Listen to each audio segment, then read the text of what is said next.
Welcome to the A.D.H.Deep-Dive, the show that's not about ADHD but is filled with proof it exists. My name is David J. Mund. I'm an actor, director, cinematographer, and host of the A.D.H.Deep-Dive. And on this week's episode, I'm joined by Emily Miller. She's an actor and comedian fresh off the heels of Chicago's debut theatrical performance of Goosebumps, the musical. In this episode, we talk a lot about self-image. We discuss body dysmorphia, eating disorders, and the emotional instability that those afflictions bring with them. So thank you for joining me on this episode of the A.D.H.Deep-Dive. Let's dive in, shall we? So the career ruining starts, it's right around the corner. Okay. So it's coming up. I'm ready. So first of all, hey. Hi. I think it's important to at least mention on, I was going to say on tape, but we're not actually using tape, on screen, that I met you through the immersion theater company that we both work for. There's different troupes across the country. We don't necessarily need to talk about the company itself. How did you get involved with the Chicago troupe? That's what I mostly want to know about. So I actually was first, I'm in the Detroit troupe and the Chicago troupe. Oh. Yes. So I auditioned for the Detroit troupe in the summer of 2021. So I've only been in for like a year and a half. Okay. And I'm pretty sure I saw the notice on Backstage. I think audition.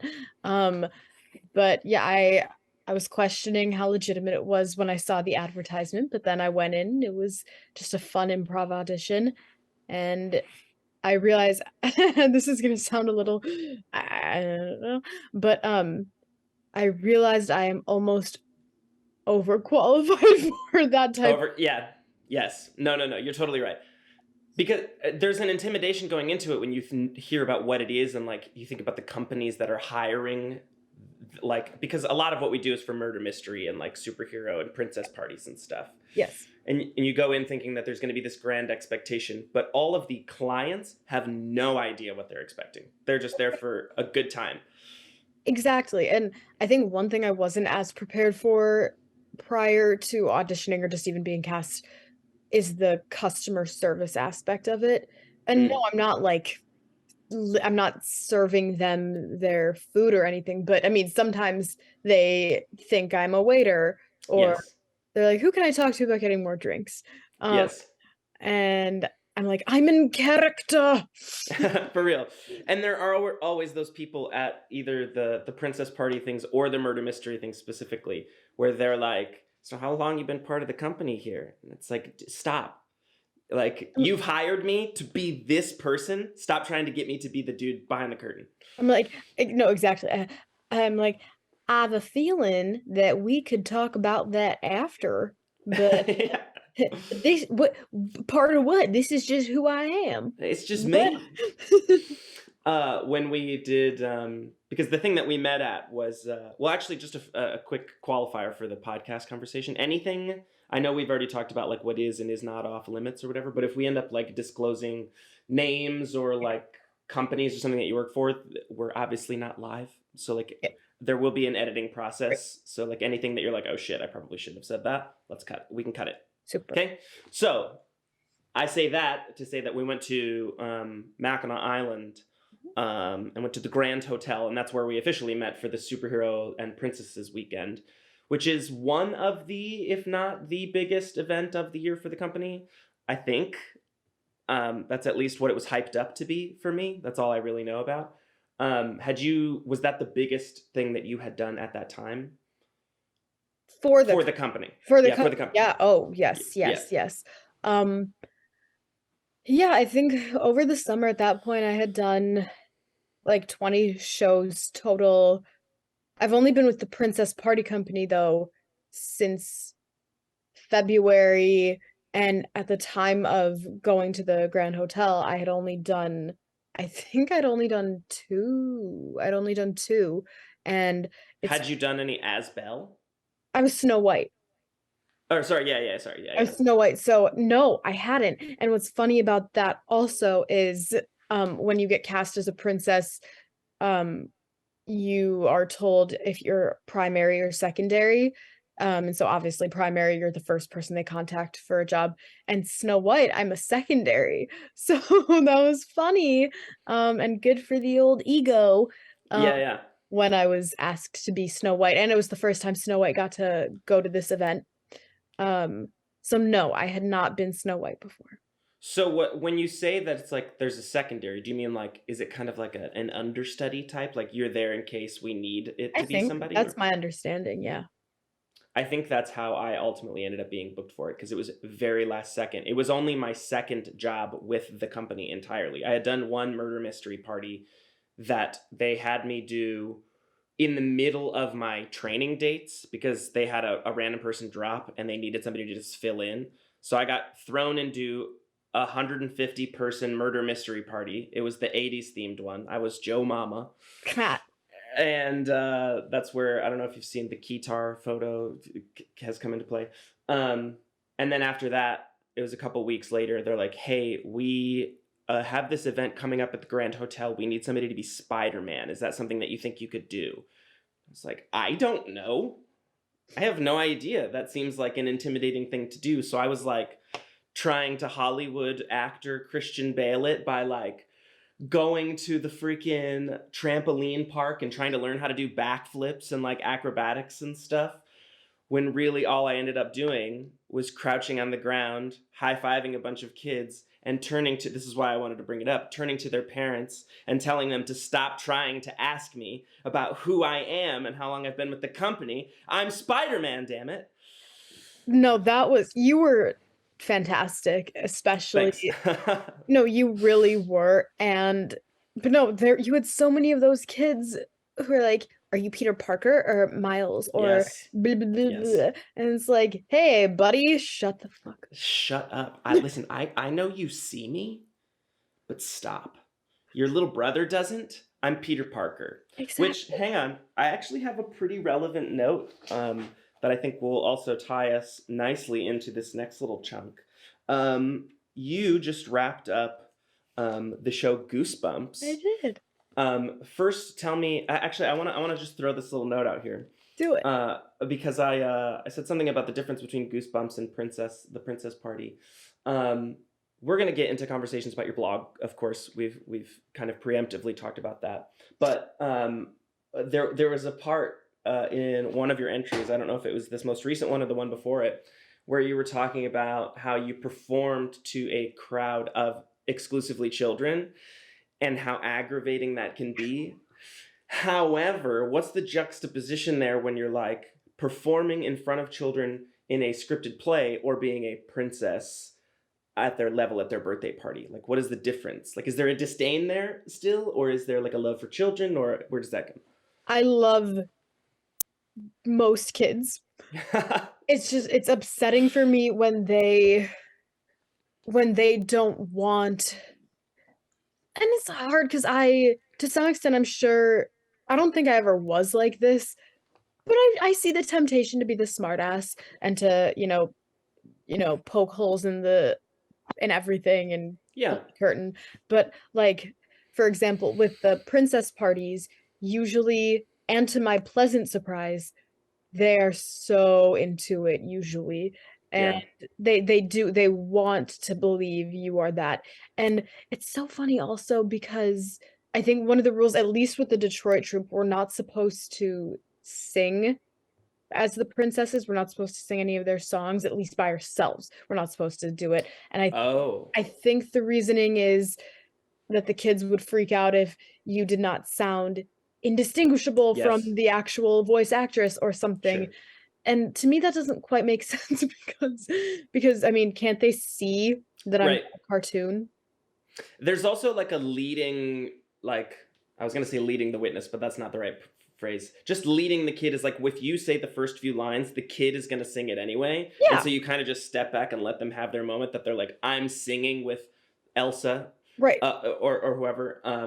Rather than you being like, well, I'm not a singer, I'm an actor, so I don't have to have this awkward moment of like accidentally being caught by this. It's like a kid sitting on Santa's lap and then pulling his beard off. Exactly, like, exactly. It's not likely to happen, but if it happens, it's going to ruin the whole moment. For everyone. And so Yes, there was one, I was Elsa in June, and the birthday girl had this cousin who was only 6, and yet I truly think she is going to end up being diagnosed with antisocial personality disorder. The first thing this little twat says to me, she comes up to me and she goes, "I know you're not real because I can see your real hair through your wig." She's like, "I know you're a Yeah. liar. I know you're a Okay. liar," she said. That is so frustrating when you're in that moment, because when I felt that as Spider-Man, it's like, no, look, I would, if I had the mask off, I'd high five you because like you're an intuitive kid. However, you're blowing my cover. You're gonna piss off your whole family. A lot of people paid a lot of money for this experience. Shut up, you little 7-year-old fucking brat. Yes, and also, like, this kid, I will never forget, she said I don't know how she was so aware, but she said, like, "I don't know why Rose's parents paid $1,000 if you can't even, like, use real ice powers," thing, and I'm like, "I didn't know what money was until I was, For like, real. 15." Um, but it was just the whole day, and so finally, so how I dealt with it finally, I, even though I wanted to slap her, Oh yeah, of course. either physically or verbally, but, We know I it's both. I said, "So you're pretty smart, right?" And she goes, "Yes."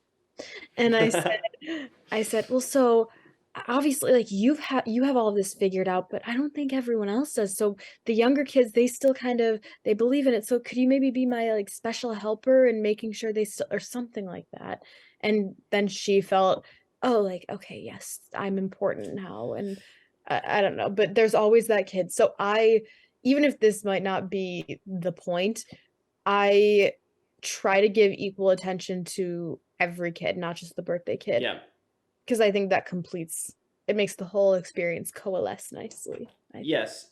And on 2 points. One, the main, um, the person of the day, whether it's the birthday girl, the birthday boy, or whatever, like they have a better time if all of their friends are in it with them and not trying to Right. break it down. It's like a kid like trying to lean over and blow out a birthday candle for a cake that's not theirs. It's like it might just be one little thing, but you're gonna ruin it for everybody. And I know you're just a kid and like you're being very intuitive, and there's probably something generational happening here, but but I don't care. You're gonna blow my cover. Yeah. And so you got to give them a task. And with this, with the Mackinac Island thing, yeah, there was still a lot of kids who knew that I wasn't Peter Parker. But by the end of the weekend, and we were also there with them for 3 days, was it? Mhm. They had time to, even if they didn't believe we were the characters, they had time to become friends with the Yeah. people behind the mask. Yeah. So, like, even if I wasn't Spider-Man, they didn't care because they had so much fun with the dude who was pretending to be Spider-Man that you would have people like, I don't even care if you're not the real Spider-Man. Like, Exactly. it's cool. It's validating. And I never thought that I would be validated by a 6 or 7-year-old, but damn it, it happened over and over and over again. Yep. So we teased it. Let's talk about Goosebumps. I unfortunately was not able to make it out for that. However, it seems that you did have some people from the theater company that we work for come out and do it. Talk about that a little bit, and then let's talk about the show itself.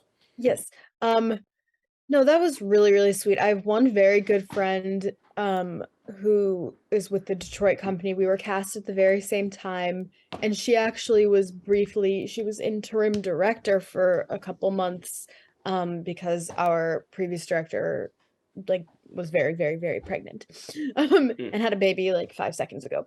Um, Oh, yeah, so that was crazy that we're the same age and we're cast at the same time, and she already has gotten to be director.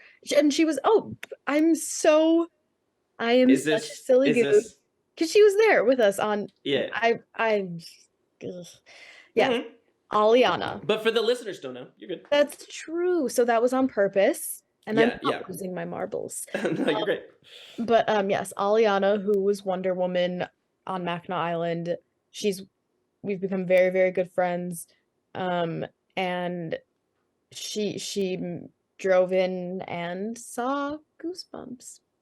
So Goosebumps itself was through what was the production company? How did you hear about the show? Was this another just casting call that you fell into, or? So actually, it's funny because it was through my acting program in Chicago, but it was the Chicago premiere of this musical. So it Cool. had never, so Goosebumps, it's relatively new, obviously, and we got to do it at school, and we got a 6-week run, and it was the first time it had been performed in Chicago. So you say that it's a new show. You mean just in terms of like theater productions, like overall through the history of theater, or just like was it written within the last few years? It was written within the last few years. Oh, I didn't realize that. Yeah, very new. Like post Jack Black film? It was it was I think they started workshopping it maybe in 2016. But Okay, okay. then I think it's been performed maybe for the last 2.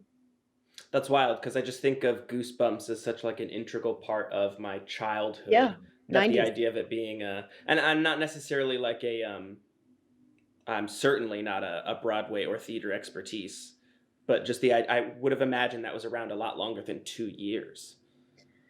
No, it's pretty new.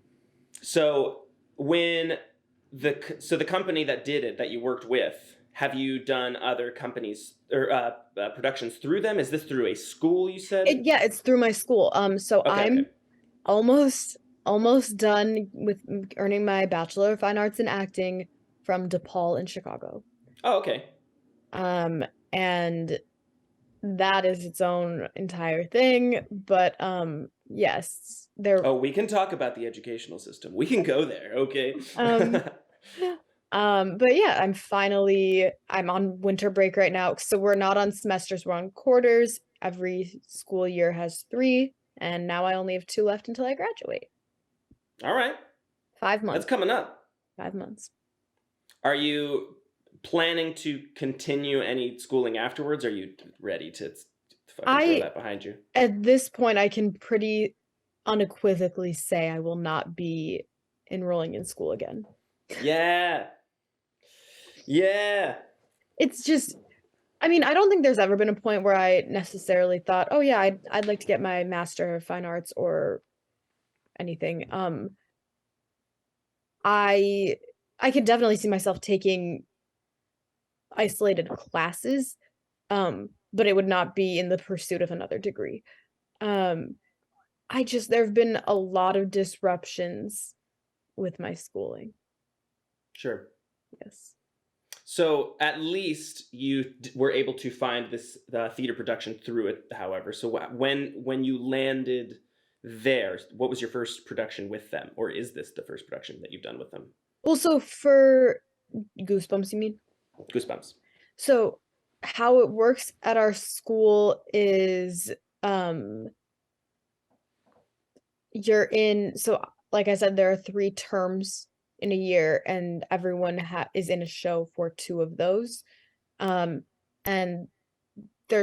we don't do a musical every year because it's an acting conservatory. So we're not trained in musical theater, but we still do a musical about every other year. And then of course that was disrupted from COVID. So it's been a few years.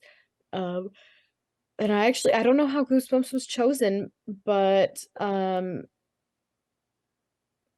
callbacks and auditions were in May, and I've worked with the director. He was my teacher.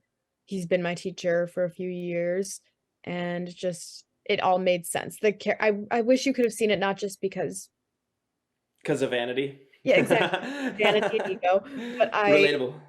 Yeah, you and I, it's like looking in a mirror.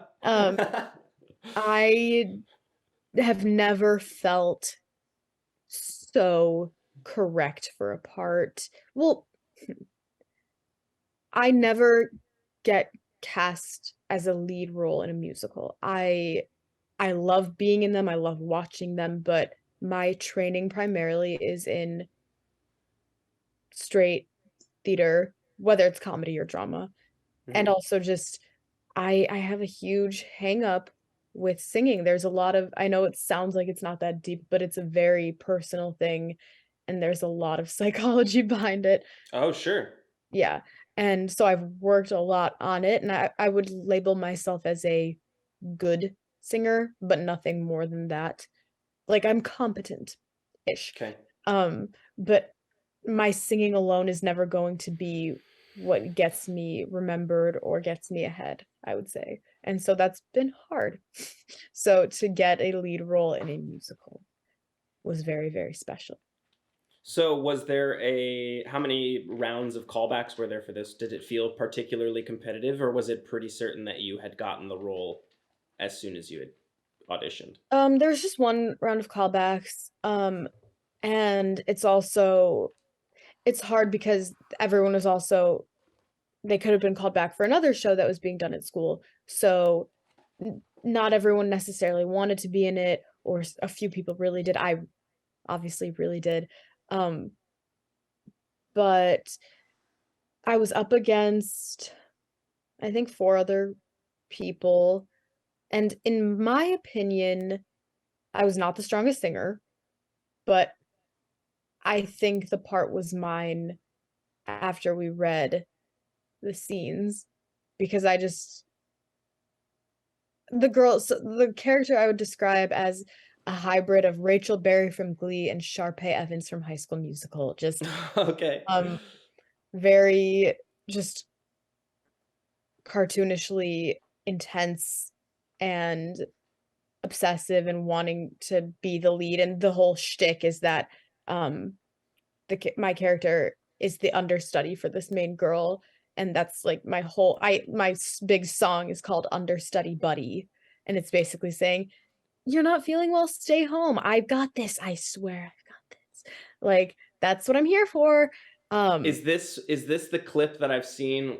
The only thing that I've seen was the out of context you up up at center stage saying a week, a month, Yep, or a yep, yep, yep, year. Okay, okay, okay, yes. okay. Take your time, don't rush back, I can cover the track, I'll send you good vibes while I take the lead. Ha! Literally, just kidding.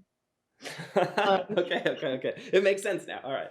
So uh the thing that I think is going to be the most okay, I'm just going to be as transparent as possible. I've been very intimidated about having this conversation with you. Because I talked to you very early on when I was starting to conceptualize this podcast that I wanted to have you on this podcast and that we were going to talk about this. But I want to be delicate because, I mean, you obviously know. You obviously know why I want to be delicate. But one of the most important things is the way that you have introduced this next thing we're going to talk about. So, we're going to talk a little bit about your blog, which is how about you introduce what the blog is as a concept, and then we can kind of break down the specifics of what it is. um, I believe I started the blog a little over a year ago in an attempt for myself to make sense of how I still find myself in the middle of my eating disorder. And it kind of chronicles, well, I use the word chronicles because part of it is dedicated to the timeline of it, like the It's genesis dated. of me having these issues. And yeah, it's dated. But it's more, it's funny. I almost feel an obligation, which is so funny because no one asked me to make this thing. Like, who fucking cares? But for You're me, talking to a guy who's making a podcast with like maybe 10 listeners on average. So maybe 12. No, we'll yeah, I told you I'm gonna promote the shit out of it you fucking better. because this is about me now. You're right. You're right. You're still on the vanity. But with the blog, I kind of, when I'm writing it and I find it straying a little just more toward what's going on every day, I think, oh no, is it drifting too far away from specifically talking about eating issues? And then I think, well, no, because it all factors in. It's all related. Is there anything else I should say, or is that Nope. good? Okay. Nope, that's perfect. One of the things that I said that you kind of introduce it as, right at the top, if you're given the link to your blog, it says, and I don't have this verbatim, but it essentially says, I don't believe in the use of trigger warnings. Mhm. Do you mean that centrally as a theme, like you do not believe that it is appropriate or necessary to warn someone that they're entering into a source of just heavy controversy, or just you don't believe in being like, once per paragraph, trigger warning, I say something coming up here? Quite candidly, it's more the former. I don't like that is because here's why. Here's one reason why, and this is kind of just a first draft of a thought. Sure. I might say that a lot because it is a thing we do in our acting program. Everyone will be like, "This is a first draft." Yep. Or thinking out loud is what I have to excuse it away. Like, I'm not going to say what I mean to say, but I'm definitely thinking what I mean to say. So just break that down in your brain, please. But continue. Sorry. Precisely. Because when you start to censor, but then also try to anticipate what could be harmful for certain people, you can't possibly cover everything. Sure. So in my opinion, it's funny. It's like, in the attempt to include everyone and provide caution for everyone, you are still going to leave people out. So then it will turn into a, how could you, like, you were being so cautious and yet you still left me out of this? Sure. And so I think it's an all or nothing. I'm a very all or nothing person. And I think I've never seen the benefit of those warnings.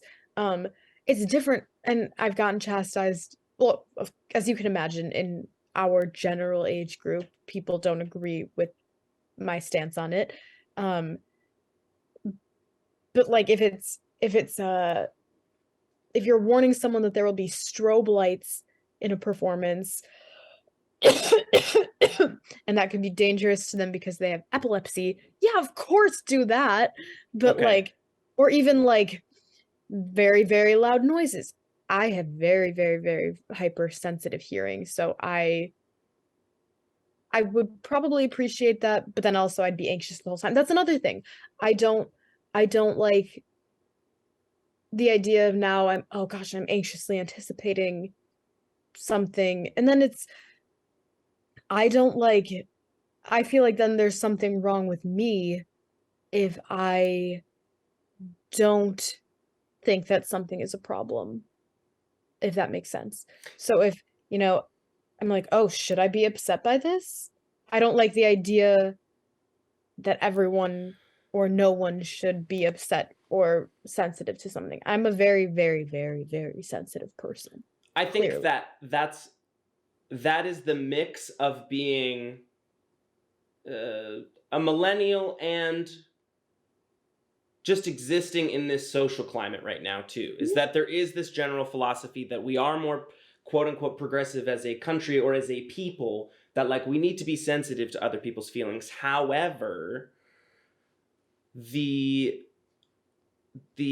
direct attempts at trying to fluff an ego or I don't know, just fit into the moment socially by trying to be like a quote unquote social justice warrior makes it worse when you're really bad at it. And so if by using this trigger warning analogy, like I'm all this to say, I'm not disagreeing with the way that you use it. I actually prefer the way that you use it because, let's be real, your anti-trigger warning is sort of a trigger warning.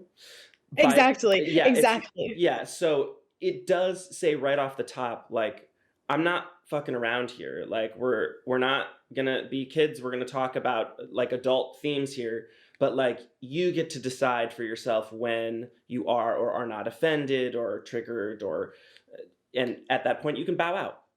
Exactly. Cool. I can't anticipate or censor for you. Now, yeah. Sorry, go ahead. No, that's basically it. It's exactly what you just said. So, on it, kind of in that vein, though, I kind of try to do that. So, I mean, this is 8 episodes so far that I'll have out, and I'm trying to get in touch with what this podcast is. I think to a certain degree, of course, it's a way of me venting and complaining and clearly projecting so far. I do a lot of that on here. But it is a way for me to kind of process some of the stuff I'm going to by validating it through other people's experiences. So far with this blog, I think when I asked you if you were open to criticism or comments or critiques or whatever, you said, like, you were comfortable talking about anything. Mm-hmm.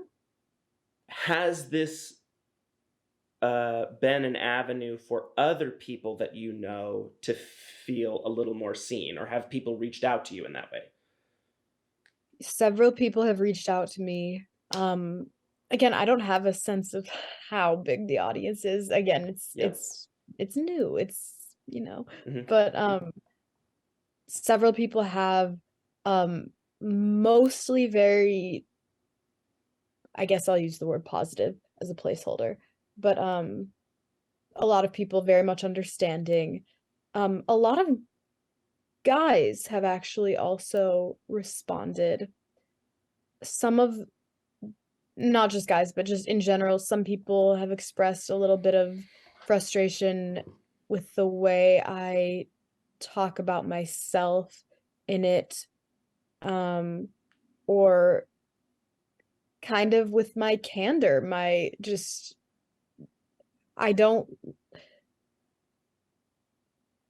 it's almost painfully honest, I would describe it. I don't know if you would, but that is exactly how I would describe it.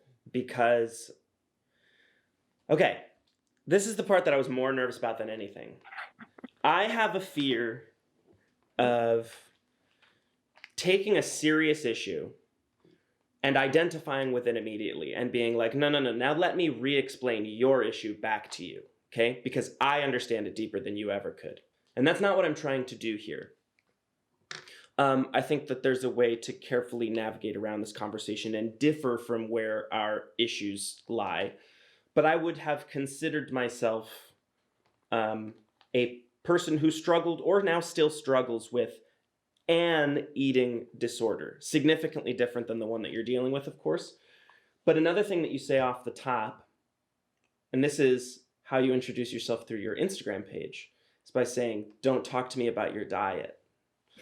I think that there's a bit of wittiness there, of course. I think that from what little I know you, there is some a playful sarcasm, that you're obviously open to having conversations about what it is that people are going through or how they interact with their identity or self-image. But that means something to you, that statement alone.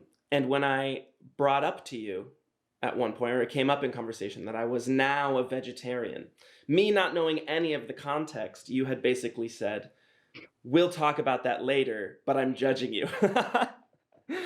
What is your view on how do I even want to ask this? Because I don't even know if I'm asking a question or so much I'm saying talk about it. Yeah. Why were you nervous to ask that? Because there's a deeper conversation there where it's more like I'm more nervous to talk about what it is that I actually deal with or dealt with, because it's like telling someone who lost their home in a fire, like, oh, I totally know what you're going through. My power went out for the last day. Like, it's like, yeah, neither of us have power, but like, your problem's worse. Like, objectively, there can be an objective truth. And I'm nervous that by me saying, my power's out, that it'll somehow seem like my story is, I don't know. So let's reframe that then. Let's talk about maybe some of the specifics that you do deal with, and then we can kind of compare and contrast. Yeah, so specifically, I'm trying to put it in the right order from those 3 days, and when it first came up that you were a vegetarian. So I didn't Probably know. day one, because I'm just talking about myself constantly. Of course. Yep. It was not like that. I didn't know any of your history either.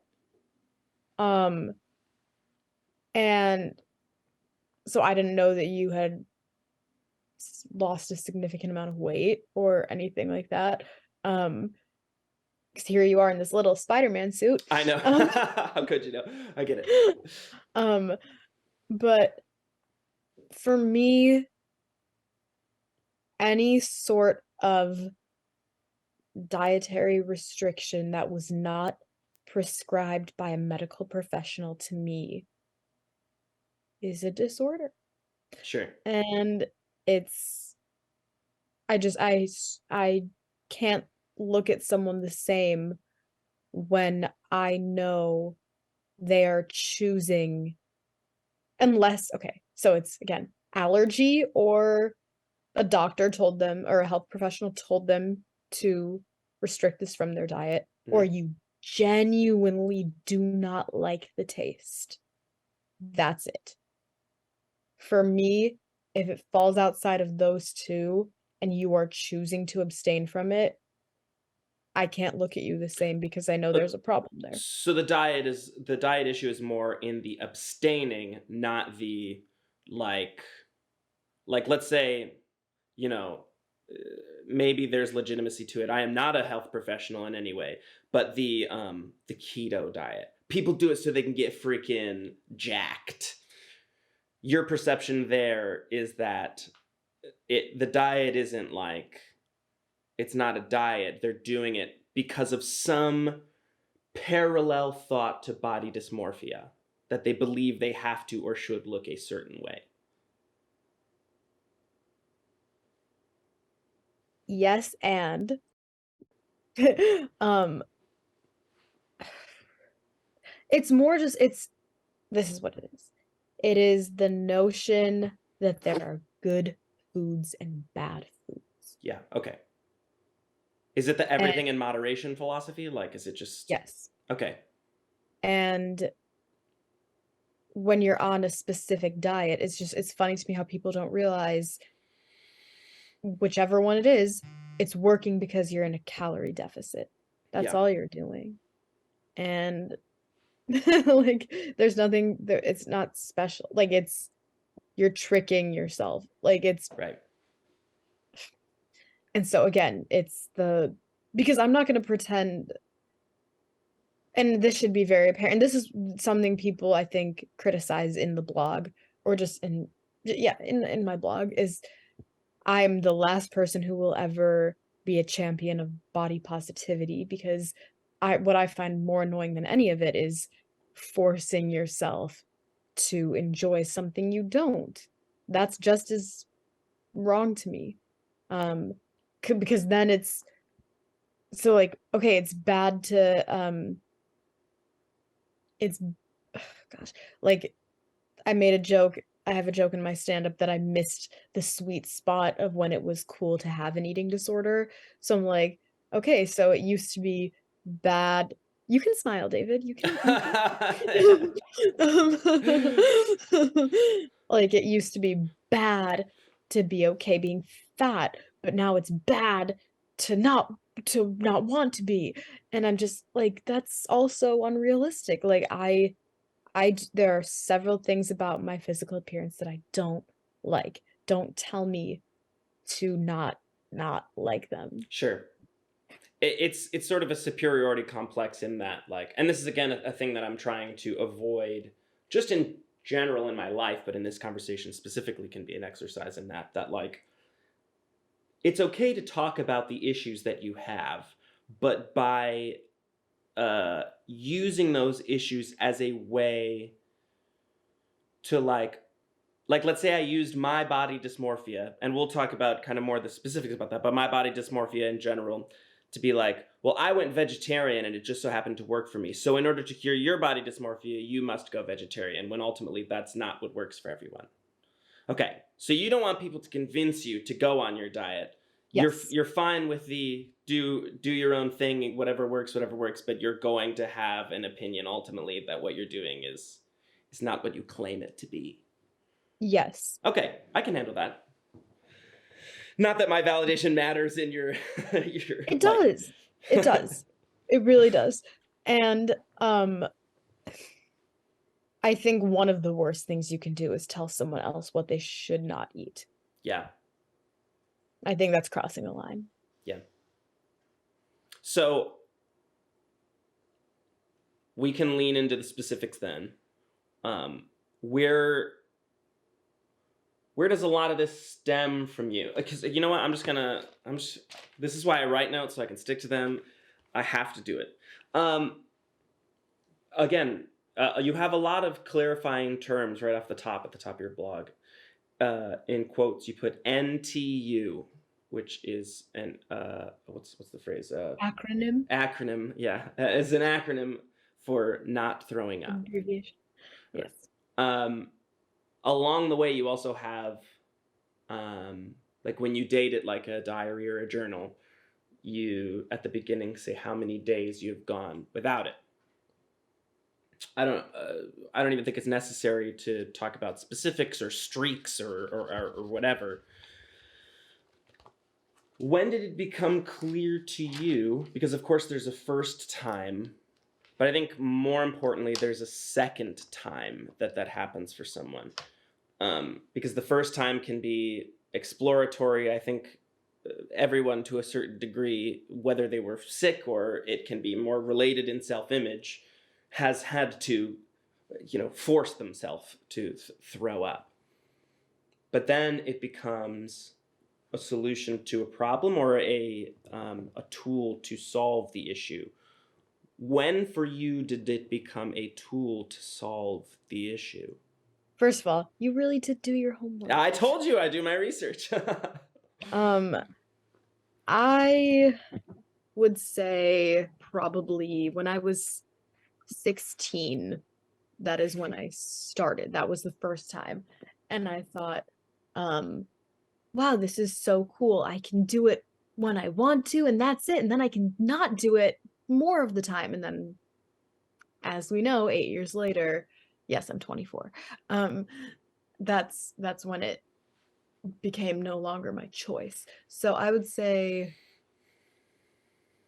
when I was 19, at this point, because I go through periods of also where I just am restricting.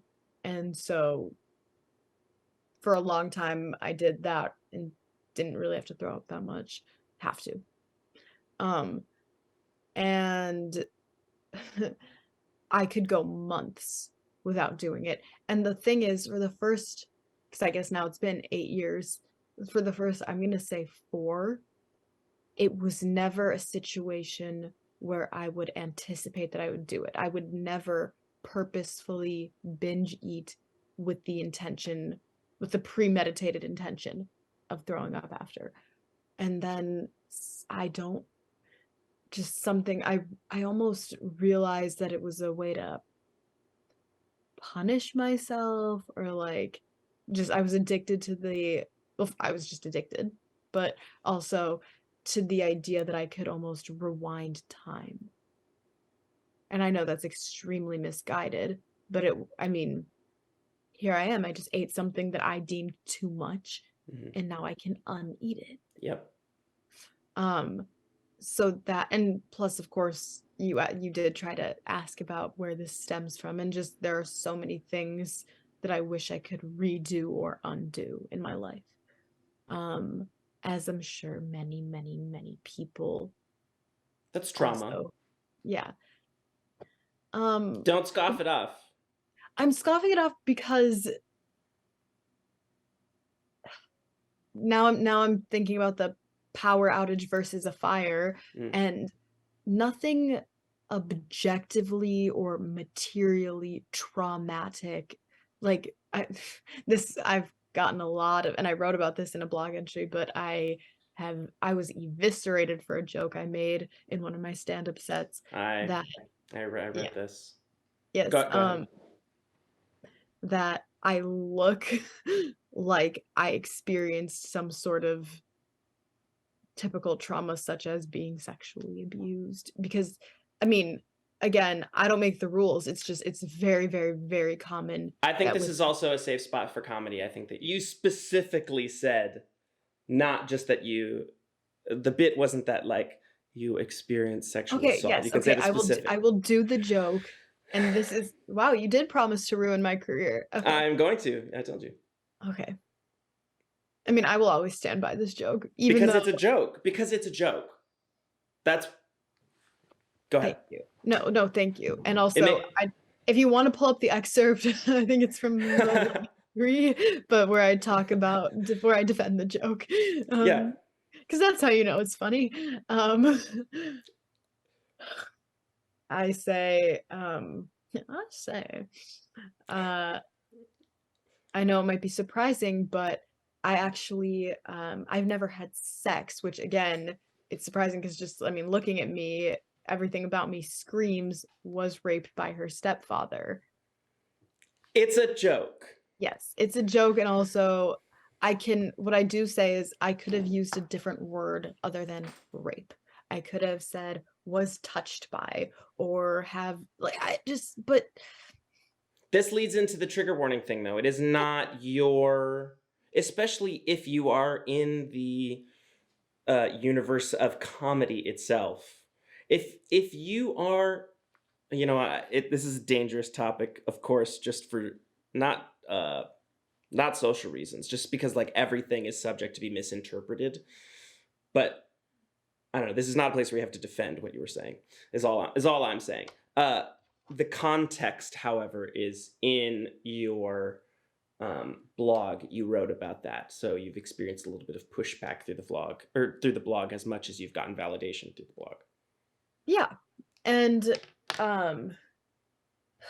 well, this didn't come from the blog. I wrote about it, but in the blog about one person specifically. I mean, she just, who I thought I was friends with, like, just not close or anything, but just we knew each other. She's also attempting to be an actor. She's only fucking 19, but she just. What do you know when you're 19? Exactly. You still remember math from high school? He basically just said, Emily, this is the farthest thing from comedy. You are one of the sickest people I've ever met. I find you extremely off-putting and have never liked you. I shouldn't have to explain why this isn't funny.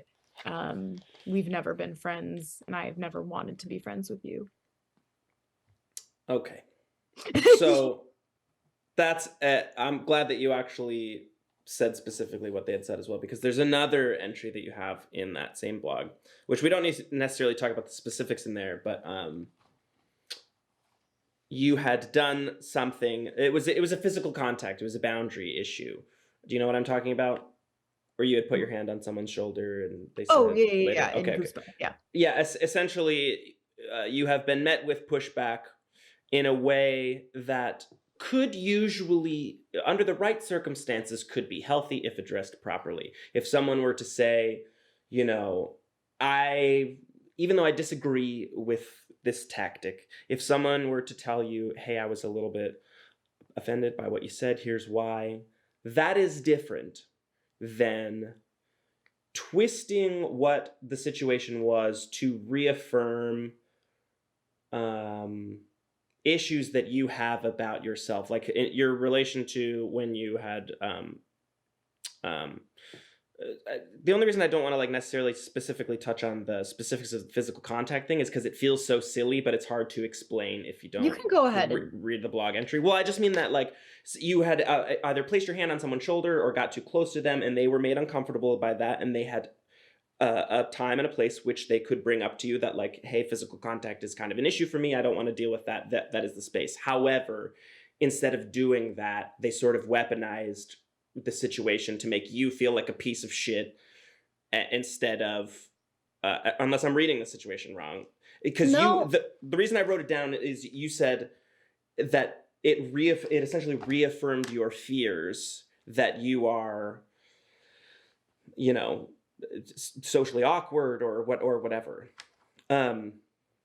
when somebody does that about your blog, the reason I didn't want to talk about it is because that's more about Goosebumps. I'm more talking about when somebody does that with your blog, where they take your truth and weaponize it against you.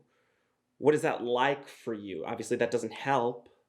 No, of course it does exactly. It reaffirms my biggest fears, which is just, it's funny because people throughout my whole life, especially teenage, adolescence, adulthood, that was the wrong order, but Teenage, adolescence. Yeah, adolescence, you're right. teenage, adulthood. You're right. I guess people Keep going, because I have a note on that. Really? I've got so many notes. Oh, good. I love that. People have said that I'm too hard on myself, or like, what if 9 people compliment you, you're gonna listen to the one person who didn't? And however, in this case, it's like, oh, so many people are saying, oh, thank you for what you're writing in your blog, or no, don't worry about it, you're great, or blah, blah, blah, blah, blah. And then the one person who says you're the sickest person I've ever met, or the person who says, like, touch boundaries, please. And yes, of course I'm gonna listen to that person, because for all I know, everyone else is just telling me what I want to hear, or it's more convenient for them to say those things, or they don't have the energy to be honest. And when it's also, it's an inclusion thing, there's so much hypocrisy, because I feel like, again, people in our age group, they try to convey themselves as these champions of inclusion and advocacy, and it's very much on a grand hypothetical level. It's like inclusion of these people they don't even actually know, but then when it's just me, it's, you don't respond to, like, you'll let me be the one in the group chat not being responded to, or like, you'll, with the touch boundary thing, I'm like, I know if someone else did this, you'd be laughing it up, or there'd just be no issue. It's, why do you have this idea in my head that I'm a scary bad person, or that there's something unsafe about me? That's, I talk about this, I'm sure, a lot, but just the blurring the line between safety and comfort is a huge problem. It's become a huge problem. I think just, yeah, a lot of people have said that I make them feel unsafe. And even though it would also break my heart to make people uncomfortable, not, there's like the comedy uncomfortable, like that type of discomfort is whatever, but like, to, like, really unsafe, what do you think, I'm going to pull a knife out of my back pocket and stab you? Do you think, like, really? So let's pick up on that then. First of all, what do they fundamentally believe is unsafe about you? And 2, do they actually believe that? So I'll answer the second one first. People have written, so this, I've talked so much about this, and in my blog, and just, I fucking made a movie about it. But when it first happened, oh, hey, Hollywood. Oh yeah, yep, at the Imagine Theater in Royal Oak. Amen. One of the major disruptions with my schooling is that 4 years ago, when I started this acting program, I was very bulimic. And I didn't look, I mean, this is something people get upset with me even saying, just using this type of phrasing, but like, in my very strong opinion, I did not look sick, but people knew I was doing it. And so that made people feel unsafe. And because they made it about them. That's just what it is. They made it about them. Right, that's projection. Yes. And so basically, so 4 years ago at this time, I was on my winter break. I came home, was very bulimic, and basically went and was, I know this is kind of delineating from the original question, but I was assessed with all these things, and I was put on Prozac, because it specifically targets anxiety, bulimia, and OCD, which I was just only 4 years ago diagnosed with. Which, yeah, I'm a very obsessive person, so it's not a surprise. Like, it was basically, I was telling this nurse practitioner who diagnosed me, I was giving her basically the same timeline. I was like, well, on October 2nd of 2011, I went to the doctor and I was officially told that I was overweight. And then, so basically from there, at the end of that, she's like, you have OCD. And I'm like, how do you know? And she's just like, you do. And I'm like, Yeah, I well, was like, that makes so much sense. I'm it's like, more of like if you look deep within, you already know. yeah. I'm like, Yeah. I don't want to be one of those people who's like, oh yeah, that makes me so OCD, because it's not an Yeah, adjective. it But bothers me. Yeah. yes, but for me, it's because I think most people, when they picture it, it's the like obsessive cleaning. And for me, I mean, I think I'm a clean person, but it's not, that's not how it manifests. It's not the hygiene. Again, I'm a clean person, but it's rumination, it's perseverating on the thoughts, and Yes. it's a compulsive inability to let things go. And tied to, again, to hereby now project and then make it about myself.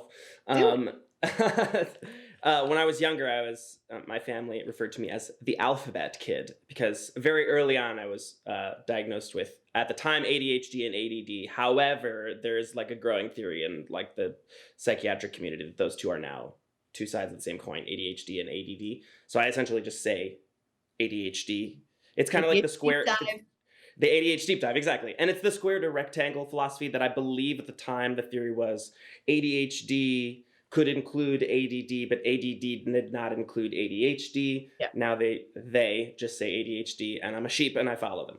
So, and then later on it became OCD and ODD, which is, I believe, it's oppositional defiance disorder. So all of these things manifested themselves personally, and then externally is where the ODD came out. So OCD on top of ADHD was where a lot of hyperfixations came on, which meant that for particular subjects, I was either incredibly well versed. I was essentially and I don't mean this offensively, and here I am throwing one of those trigger warnings out. But it was essentially, I was either all of these things or I was autistic. It was one or the other. All this to say, OCD is not what people think it is. It can be. That can be a manifestation of it, just being clean and always wanting to wash your hands and wiping door handles and all that kind of stuff. But it really is just about, whether it's big or small, literally obsessing to the point of it being sort of like an addiction, that it gets in your way. It stops you from doing the things that you want to do because you're so obsessed on making it particular or perfect. Am I mansplaining OCD to an audience here? I know, of course, they know, but there might be someone who does not. Sure, yeah. So let's flip this back, because I went on too long a rant about myself. Where did OCD come into play with a lot of this? Can I use the phrase bulimia? Is that what? Yeah. What? Okay. Where did that attach itself? Again, the rumination, the inability to move on from the guilt, or just remembering like dates of things that I ate. Or I think the biggest thing is remembering my weight on any given day to the decimal. Yeah. That was a big one. Or just even putting it in a timeline, I think. But again, unsurprising, like this isn't revelatory, but just in terms of obsessing or the compulsive, again, like I said, for the first few years, it really did seem like it was in my control of, oh, this is a neat tool that I can use only when I want to. And then it became I have to, where there was one day specifically, and I remember almost exactly 4 years ago, when I was telling the nurse practitioner who prescribed me Prozac and just diagnosed me as OCD. I was telling her about this, but there was one day 4 years ago that I believe from waking up to going to bed, I threw up. I made myself 8 times. And that was all I did the whole day. I would eat something with the purpose. Well, no, it never ever starts like that. Every morning I will say to myself, not anymore because I know better, but I would say to myself, I'm not going to throw up today. Like I just am not going to. And then it's just like I eat this much too much. And then it's, well, fuck, now I might as well go all in because I'm going to throw up anyway. Ugh. It's the all or nothing thing. So again, I will eat what is really a normal amount. But I've convinced myself it is too much. It's past the point of no return. So might as well go all the way. And then and then I get to the point where I'm like, I could never eat anything again. I feel sick. And then about 5 minutes after throwing up, I do the whole thing over again. But, and I don't know if you, well, fuck, I was gonna,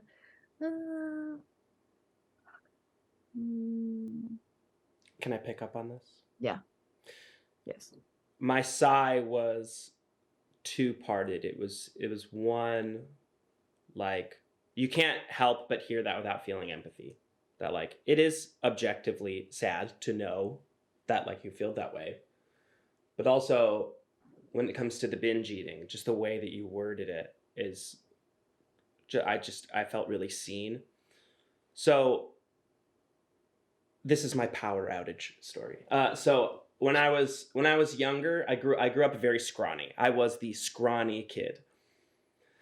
And then I very quickly around football season turned into like the fit kid, did it for a couple of years, and then had all of the same mentality of a 16-year-old trying to get fit, eating the right foods, but I stopped playing football, I stopped doing sports. So I was eating all the right foods, as in everything I could possibly eat. But now I wasn't going to the gym. I wasn't exercising.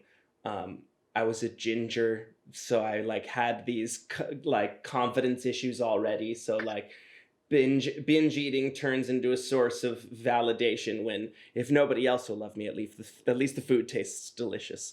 All that to say, I became the quote unquote fat kid. And, you know, that time, it wasn't really that big of a deal. Of course, it, like, shocks your confidence. But the fact that it happened again later in life is more where the issues come from. Because pretty quickly after, I was able to lose that weight. I was able to gain 100 pounds and then lose 100 pounds in the span of 3 years in high school. So how it happened, I don't even necessarily remember. I know that I had a competition with somebody to see who could lose weight. And all that, I know that I didn't do it the healthy way. There was probably a lot of not eating. I never threw up or made myself throw up, but there was a lot of not eating. I knew that dehydrating myself before a weigh-in would always make me feel and look thinner or lighter. Because of course a lot of weight that you gain is body weight.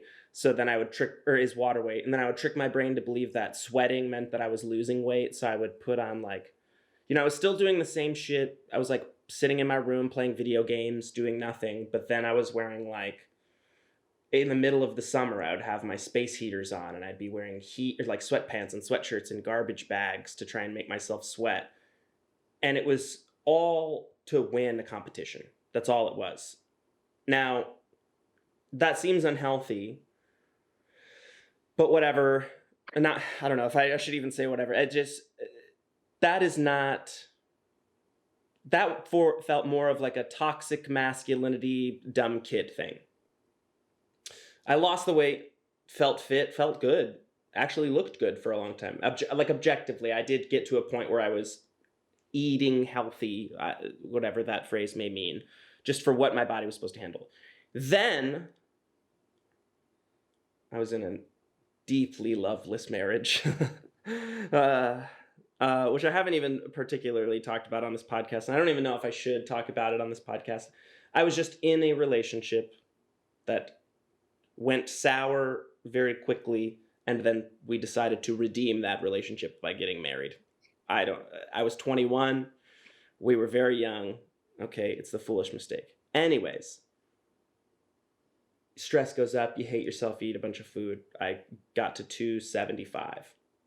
Then I get divorced at 23, 24, and I run away to New York City.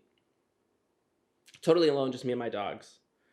And for the first month there, I decided I was not just a vegetarian, but that I think I could probably go multiple days out of the week with just not eating.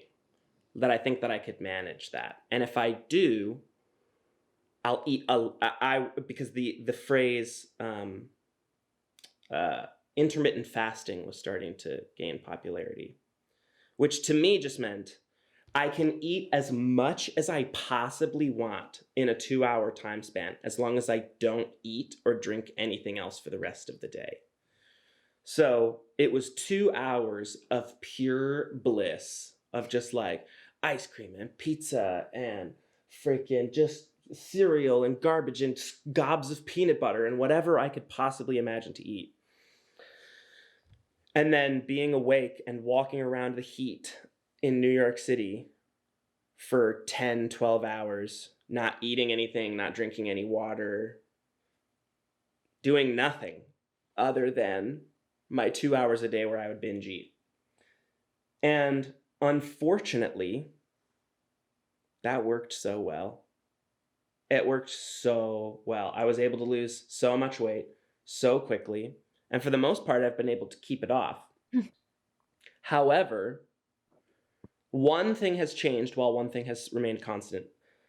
The thing that changed is I'm not doing the intermittent fasting. Now I'm just eating whenever I want to eat. The problem is I want to eat all the time. And so now instead of going hours without eating, I'm doing exactly what you said. I'll start the morning by going, today is the day. I can get through it today. For you, it's not throwing up. For me, it's not. It's just not the binge eating in the first place. And then I start around 11 o'clock in the morning after I've done my yoga and felt good that I did my exercise for the day.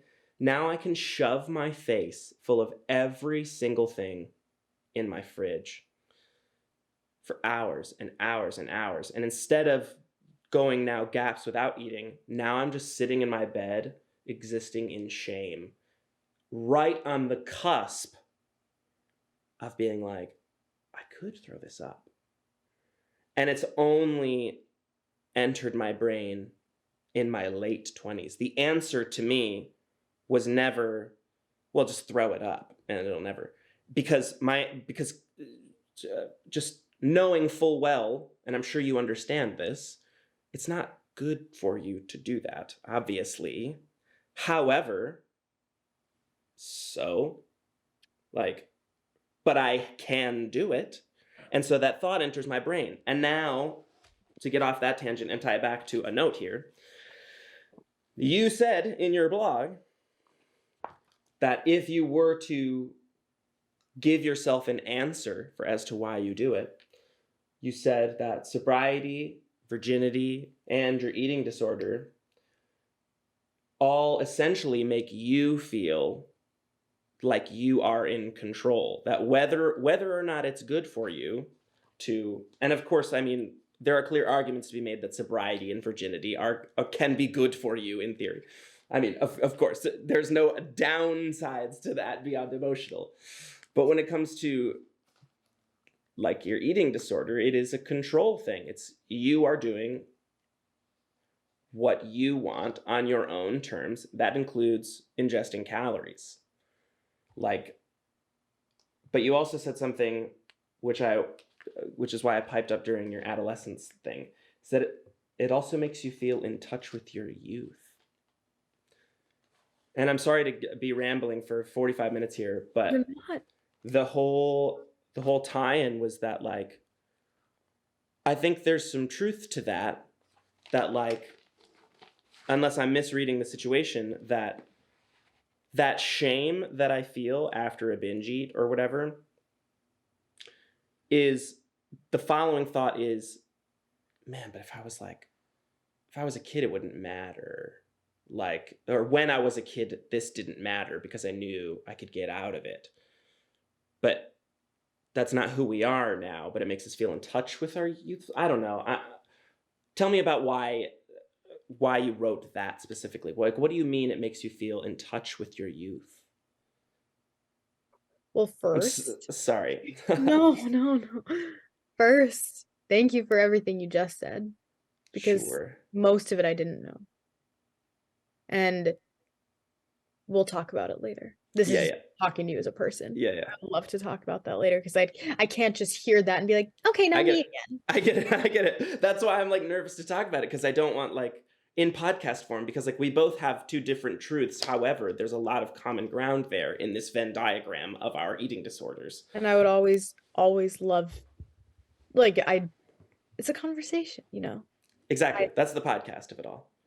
What I want people to know, and you are people in this case, I want people to know that I am someone you can always say anything to, because, and I need it to be important for people to know that I mean it, because where I've been burned a lot before is that other people, and they'll have good intentions and they will say so earnestly, like, please, you can share anything with me. And they think they mean it until I share, and then it's too late.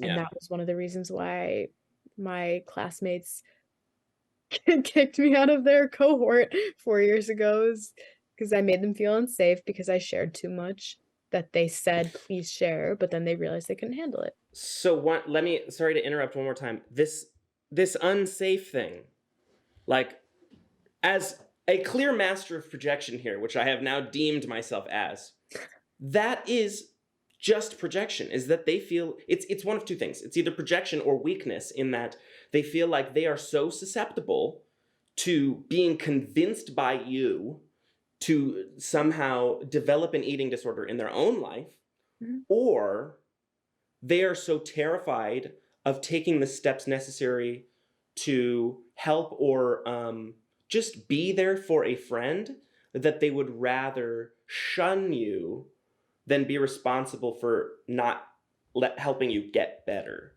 And that's on you ultimately, not them, but they think that by you simply being there, it's unsafe for them. That frustrates me. Yeah. Tell your friends I said that. They're not my friends. Well, that's good. Probably for the best. But yeah, so that's its whole other 2-hour podcast. But anyway, back to the youth, the sobriety, all of that.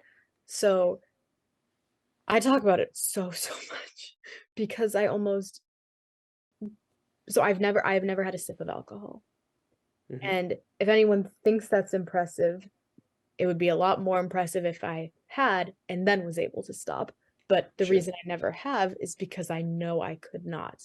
Because again, I told you I'm very all or nothing. If I had a sip, I'd be like, oh, guess I'm an alcoholic now. So that's one thing. And I feel like it's a way to compensate for how badly I've fucked up with food and eating. You know, like, this is one thing I can do perfectly.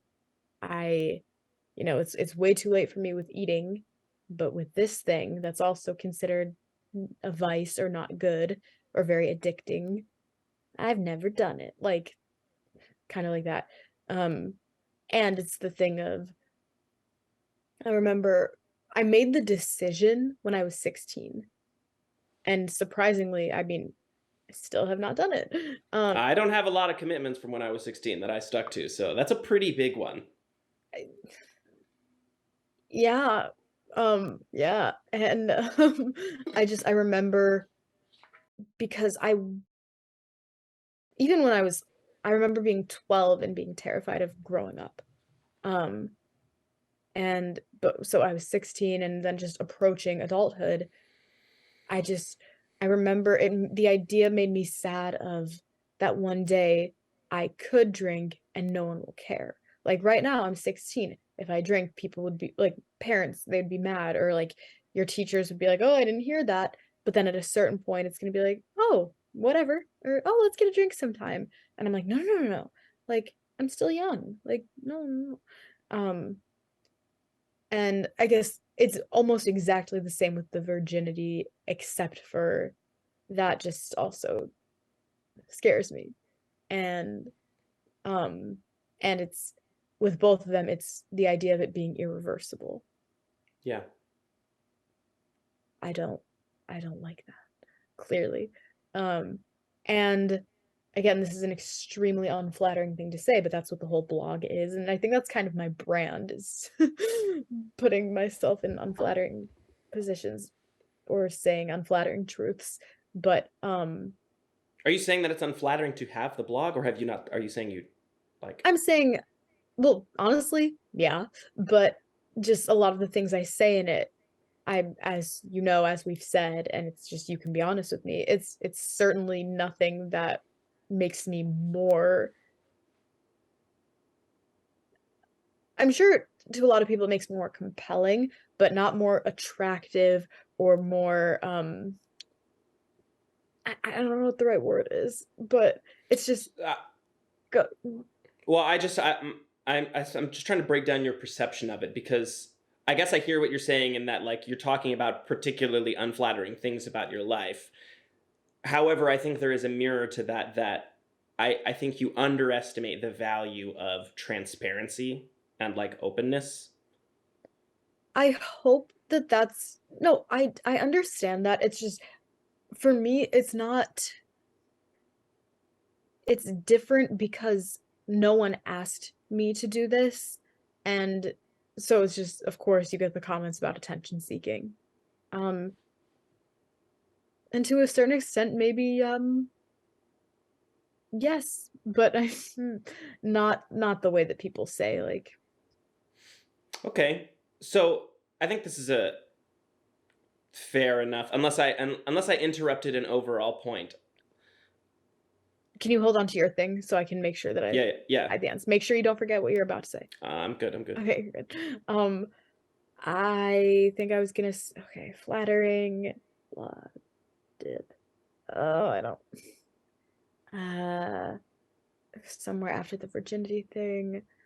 Oh, I was gonna say this is not a flattering thing, but it's at a certain point it comes down to me being desperate to set myself apart and be special. And I'm like, oh, that's a special, like, that's unexpected. Someone who's 24 and has never had alcohol or has never done drugs or had sex, or like, wow, that's interesting. And I'm like, I like being interesting. That's sometimes what I fear is I'm not. So I'm afraid that on my own I'm not interesting enough. So I'm like, if I manufacture these interesting facts about me, and like, oh, no one can take that away from me. Like, she has never had alcohol or had sex. Like, wow. That's all. Is it the idea that it is literally just exclusivity, that like you are inherently different, that like that excites you about continuing it? Mm-hmm. Do you imagine, well, I guess you did say that like your fear is with alcohol, at least, that like, you're so susceptible to going overboard that with alcohol, perhaps that's probably that might be a great decision. However, there's two things here. One, we could tie this back to the beginning by saying you are abstaining from something by choice because you believe it is inherently better for you. Even though, yes, there is truth to the fact that it is better for you that you are abstaining from these things. I think there's obviously, because you've expressed it, you've experienced it, and you've talked about it openly, there's the obviousness that you have it. I don't want to keep using the word susceptible. Like, you are susceptible to addiction or what's the word I'm looking for? Just obsessive behavior. Yeah, obsessive behavior. Just leaning in a bit too far. But you don't know that, right?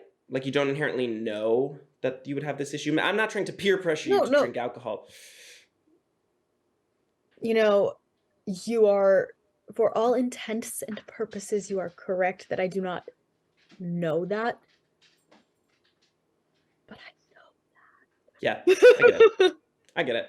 It's in the same way that, like, I have, my drug of choice is weed, right? Like, I feel like it's the easy one to get addicted to.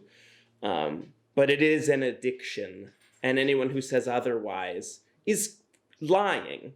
Like, if they're smoking weed all day, every day, the people who say I could stop when I want to, you're not telling the truth. I know that is the lightest controversial take ever, but I know in particular, I have two nicotine vapes next to me, and I have a weed vape next to me. I am an addict at heart, so I understand restricting yourself from something. I think if we're going to tie it around to food, though, like, maybe you can help me break this down a bit. And I know that you're no medical professional, but you are an expert in the field, at the very least.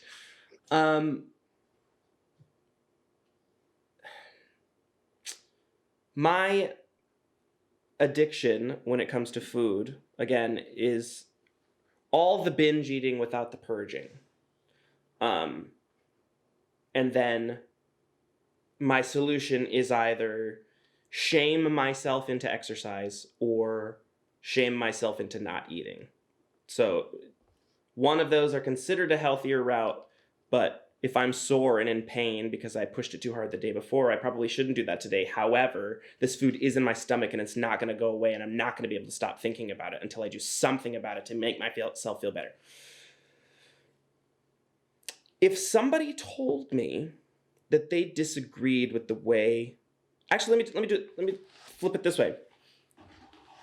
When I get into those addictive behaviors and I start looking great and somebody tells me I look great, I hate that.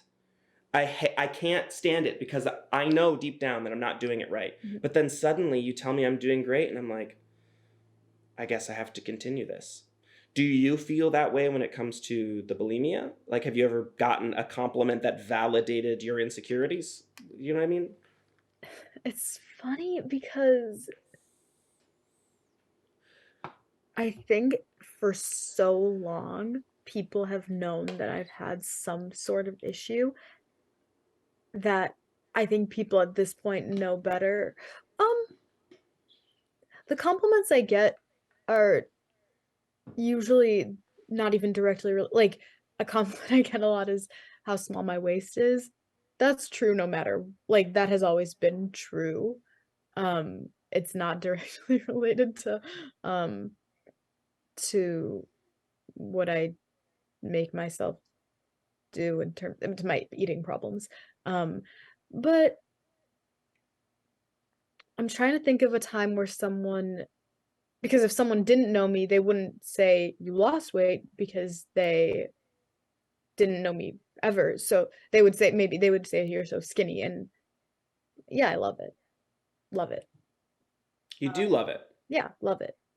But it does make me think, well, fuck. And I remember though, and again, this all in the blog, but 5 years ago. So even though we have met in person, and I don't know how much time you spent staring at my actual figure, but and plus I was in a big dress most of the time because Snow White. But yeah, my body is, I have a small upper body and then I just have like a really big butt, and I'm just bottom heavy. And so 5 years ago, I actually I did have on my legs, I had liposuction in an attempt to balance out my proportion. Is that in there? It's in the notes. Okay. An attempt to balance it out more. And afterwards I had a checkup, and I, of course, was not fully satisfied. It was better, but I was not satisfied. And between getting the procedure and then my 5-month checkup, I had lost like 20 pounds. And I was not even overweight to begin with, but I lost 20 pounds. And the surgeon, he's like, I don't think, I was crying. I was basically like, please, can you do more? Please, please, please. And he's like, there's nothing else, like, there's nothing there. And I don't think you understand how great you look. And that bothered me. Yeah. Because he was a medical professional. And I'm thinking, I've hurt myself so much to get to this point, and you're congratulating it. So, like, oh my gosh, if I didn't do that, what would you say, or what would I look like? But I mean, at least, so since that time, I've gone into that doctor 3 times to beg again for him to do something. And at this point, I'm 30 pounds less than when he originally operated. So I know logically, if before he said there's nothing more to do, I know now there's gonna not be anything, but I still go in and he's like, there's just nothing. And then I almost say, like, according to BMI and just in fact, like, I am technically underweight. Why aren't you saying that? I'm like, I need the validation of a doctor saying you're underweight. And he never did. Because I didn't say what I just said out loud to you. I never said. But then sorry, did you have a specific question about it? No, just, I mean, well, I do have it in my notes that, like, just that particular moment when you're begging. Yep. When you said that you weren't necessarily screaming at him in volume, but you said that you were basically saying everything that you could to weaponize your emotions against him to get him to realize that you, quote unquote, need this procedure. So that's with my psychiatrist currently. So that wasn't. Oh, I'm sorry. Yeah. No. It's all nonsense. But so that was the surgeon who actually 5 years ago did do it, and then this time, what you're referring to is my current psychiatrist in Chicago who prescribes my Prozac. And so when I tried most recently to again get this procedure on my legs, it was all great, great, great until they're like, and are you on any medications? And I'm thinking, like, yes, I am. I'm on the highest dosage of Prozac you can be on, but I feel like if I say that, it's gonna, and I really was this close to just obfuscating that and saying no. But then for just something told me, probably a good thing, to tell the truth that I was. And they're like, okay, great. We're just gonna need a clearance from whoever it is who prescribes that to you. And like, that's a great Chicago doctor accent. And shut up. And at that point, I knew it was gonna get turned down, but I was talking to my psychiatrist, and he was like, I can't say yes to this. He's like, I was laying in bed dreading telling you, but like I can't. And that's what I'm just like, I'm like, you have to do this for me. Like, there's well, now right there though, that's that validation you were seeking though, right? Is that ultimately he's saying, I can't do this because you are underweight. But what even frustrates me about that, it was less that and more. Was it just the Prozac? No. It was everything you just said, except instead of the physical, you're underweight, it was more, I'm not going to encourage the disorder. I see. He was more nervous about his role to play in being implicit in enabling you rather than. Okay, so do you have friends around you who struggle with bulimia? You don't have to out them or whatever, but do you have people in your life that do? You could say no if not. Well, no, because I'm thinking of actual friends, no bulimia. But like everyone I know basically has some sort of kind of restricty type. Not everyone, but like you're with a bunch of theater kids. I mean, it's so not unexpected. They all at some point have had something, but I'm trying to most of it is a restricting thing. I can't think of anyone off the top of my head who has been bulimic. But So everyone you don't, something. you don't, besides online forums or doctor's visits, you don't really have any frame of reference for the mutual struggle, right? Well, I do from the outpatient little treatment center that I went to. But again, those aren't like friends. That's not your buddy you can call up and talk about. I'm trying not to purge right now. Talk to me about why I shouldn't. Right, and I mean, I still actually am in touch with some of those people. But it's not encouraged. I mean, obviously I don't care about rules, but there was one person who I now talk to again. At the time I stopped because this was now almost 4 years ago, but like she was 10 years older than me, had no top teeth, had been throwing up since before I was born. And so she was like 15 years older. And it was just horrible to look at. So that's a frame of reference, and like my fear has become like I've never had an issue with the dentist, which is kind of, I know this is fucked up, but like that almost bothers me that they would look at my teeth and not know. Is that because that's a typical thing that comes along with bulimia, right? It's just like teeth not falling out, but the gums eroding, correct? Yeah, and then consequently, the teeth falling out. I see. It ruins them, but I mean, mine are still perfect, and there's never been an issue, and I'm very grateful for that. I'm terrified that something's going to happen to them, but also it has almost been frustrating that like before I was so open about it, I would almost want to go to the dentist or the doctor and for them to notice something, and they never did. Yeah. I think for I was going to use the word uninsured, but that's not necessarily relevant. For people who don't go to the doctor or don't necessarily take their advice from a doctor or whatever, I'm just saying that to full circle say I don't have insurance, so instead of going to a doctor, I seek Reddit's medical advice. Oh, which I'm sure is the healthiest thing on the planet to do, of course.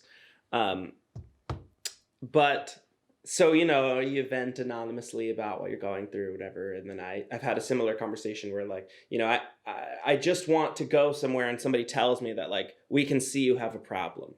Like, don't tiptoe around it. Call me out on my bullshit, because ultimately, and I'm sorry if this is a more direct way of saying it, everything that we do is a direct cry for help in some way. The acting pursuit is some sort of pursuit of validation externally. When it comes to our eating disorders, it is a self-image issue. It could be like an external validation thing as well, but it has a lot to do with how we view ourselves or how we view others' perception of ourselves.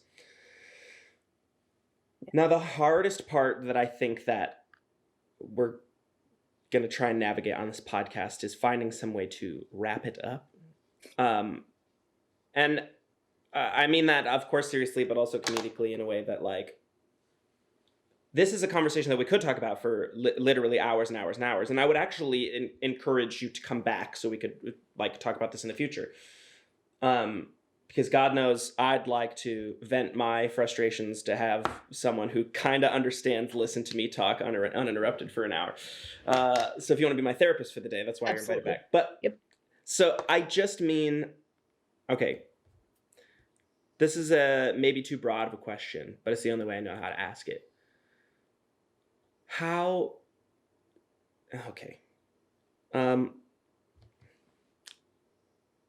This is where that greatest fear came in. How, Emily, do you get out of this? Because obviously there is a knowledge that it is not sustainable, correct? Like I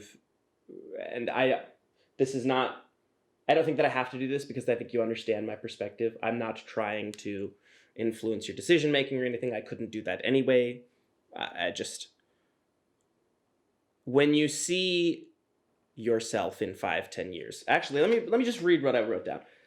Like, okay, where did I put this? Because damn it, this was a good note, David. Where did I put it? Find it. Where did I put it? Okay, you know what? Fuck it. I'm just gonna be very candid.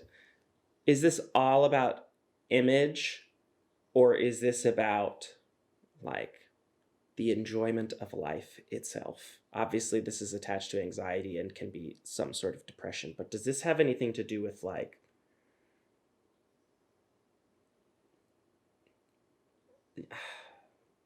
I don't know. I'm sorry.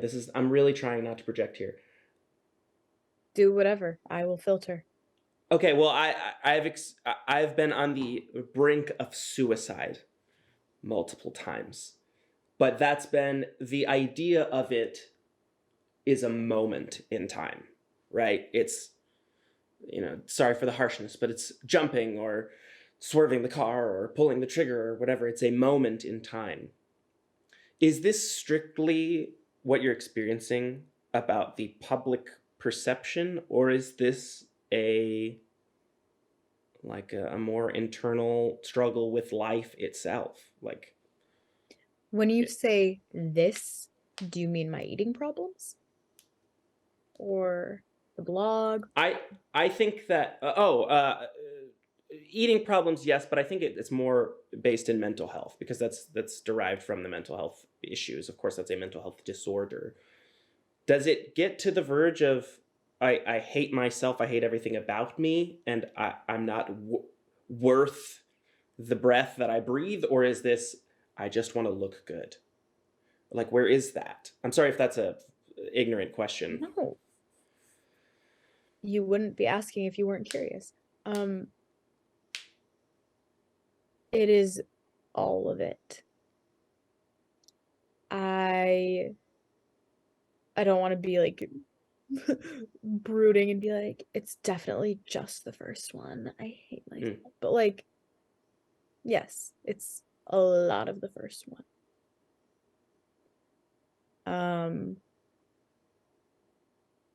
But also, I don't want to discount the fact that it's also the second, but on a moment to moment basis, it's the first.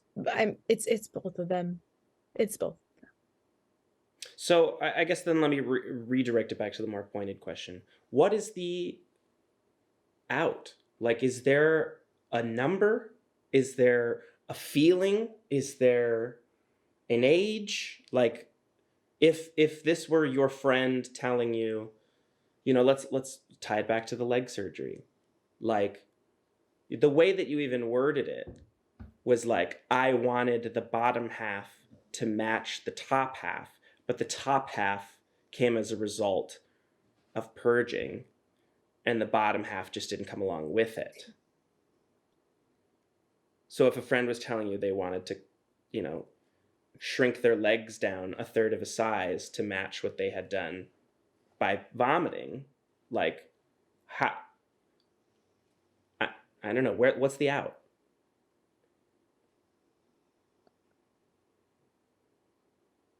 I'll say that the reason I measure it in increments of NTU, as you pointed, not throwing up, it's because now it is not, I don't want to use the word miracle, but it's just, it's something I cannot take for granted anymore when I'm able to string together several days of not doing it. Whereas I used to, I went, when I was first put on Prozac 4 years ago, I went almost 3 years without doing it. Until one day I did. So the out for me is just every time I'm doing it and I'm in the middle of it and I'm like, or it's like, I know, like I ate and now I have to do this and I'm just so tired and I don't want to, but I have to. I'm like, it's not sustainable. Can I ask you a question? Please. about me. Go ahead. Go ahead. And you can obviously choose to not, because it's a borderline manipulative, not nice question to ask someone. But when we met, what did you think when you were looking at me? As in, Anything. like with the knowledge that I have now, or like purely like With the knowledge on you that didn't moment. have, without having any knowledge. I wouldn't say that what you're asking is manipulative, but it is a difficult question to answer, because I think, at least the way that I would be asking the question that you're saying, is I would want you to be like, so you at least noticed I was too skinny, right? Like, Yes. like you can say all these things, but like, you noticed, right? Yeah. Like, and it doesn't matter if I said yes or no, because you would be like, nah, he noticed. He just doesn't want to say. Well, Right. the funny thing is the opposite, is because, yes, that's what I'm asking, truly. But if you said, I did not notice, that would hurt my feelings more. Interesting. Then now I feel like I'm being manipulated. I'm just kidding. Well, I mean, I am. Okay, so I think that there's a way of probably answering that without tilting the scales a little bit. Huh. I would say it's very clear that you are a small figured person. But like, I think there is an inability in my mind to ever assume about anybody. I know a lot of people in my life who I think will actually find this podcast particularly relevant, because they grew up. I can think of a few specific people I went to high school with who listen, who were very tall, very skinny women. And they would sort of go the opposite direction of like, eat, eat, eat. I cannot gain weight no matter what I do. And then there was shame associated with that.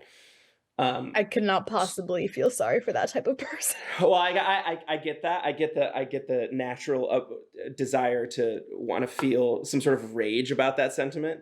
I think more so what I mean is that those exact people, I think I would have believed had an eating disorder, who were non-stop doing everything they could to be exactly the opposite. So there's an inability for me to assess it properly. Mm-hmm. But yes, of course, you are a skinny, small woman.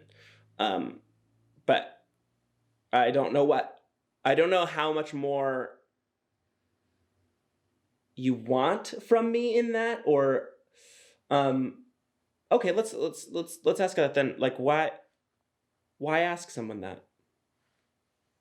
That's part of the OC. I can't help it. I don't want to ask you that, but I need to know. I need to.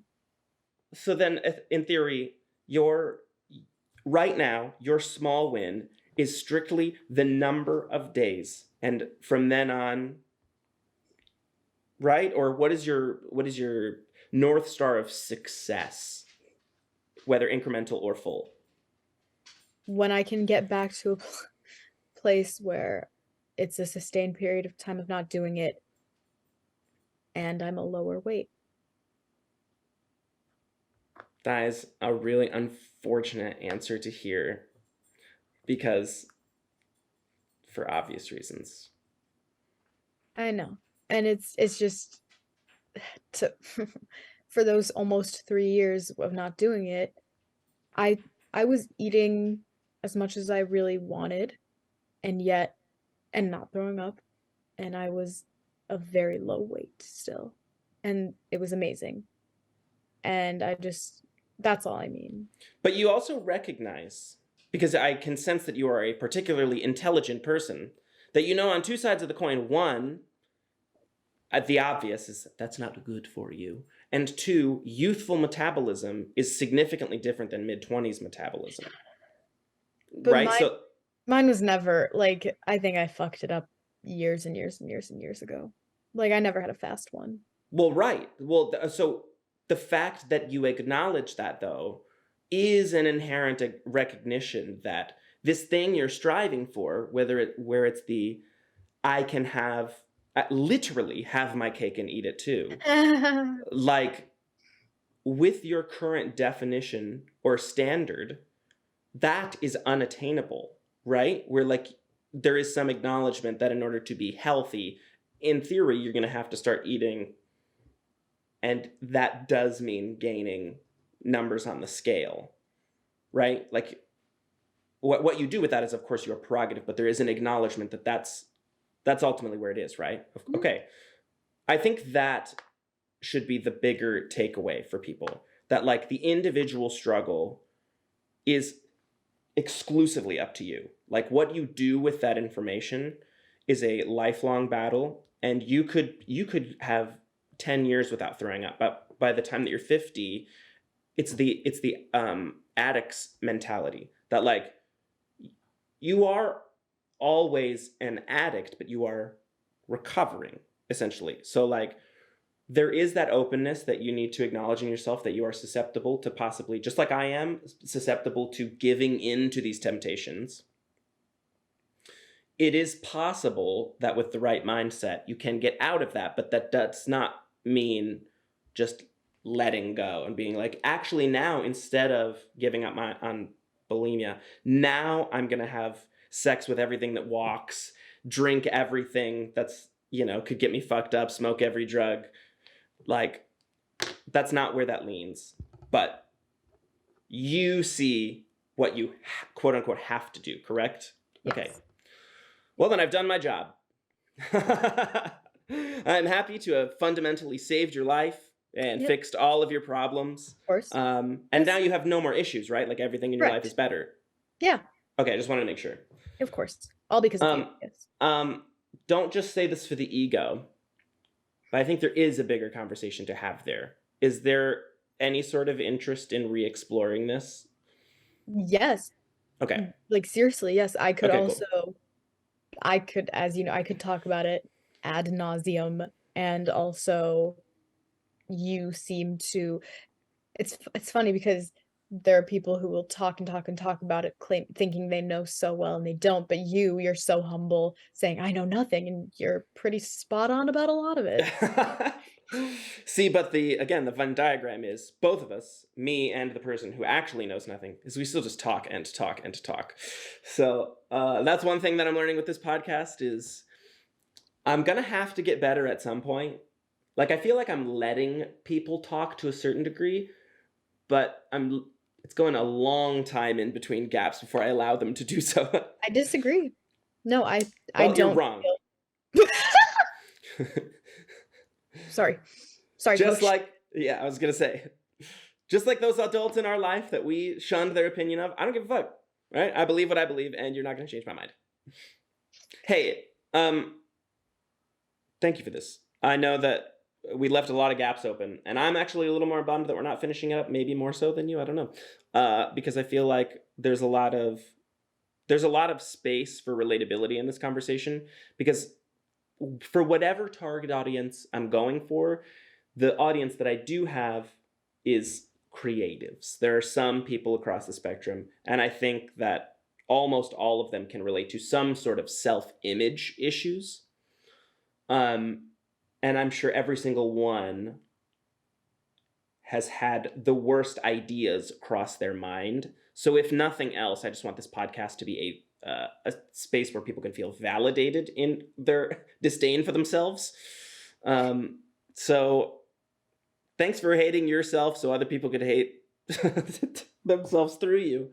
Just doing my job, ma'am. Yeah. Hey, hang out on the line real fast, but I think this is an appropriate place to end this. You will be back on the podcast. Yeah, you're hired. All right. I'm gonna end the podcast here, but hang out on the line. Bye, Emily. Bye.